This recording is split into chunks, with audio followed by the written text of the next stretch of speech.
Hello, আসসালামু আলাইকুম viewers. আশা করি সকলে ভালো আছেন। আজকে আমরা আসছি আমাদের জমিতে সার দিতে হবে। জমি আমাদের লাগানোর পরে এখন পর্যন্ত সার দেওয়া হয়নি, তো সার দিতে হবে আজকে। এজন্য এখানে সার নিয়ে আসা হয়েছে এবং কিছু কীটনাশক নিয়ে আসা হয়েছে। এগুলো হচ্ছে কীটনাশক। এগুলো সব মিলে আর কি বিভিন্ন ধরনের কীটনাশক দেওয়া আছে।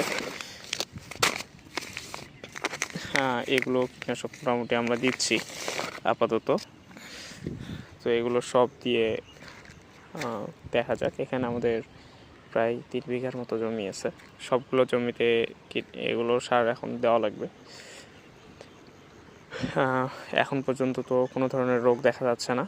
আশা করি পরেও কোনো কিছু হবে না। সকলে দোয়া রাখবেন। আসসালামু আলাইকুম।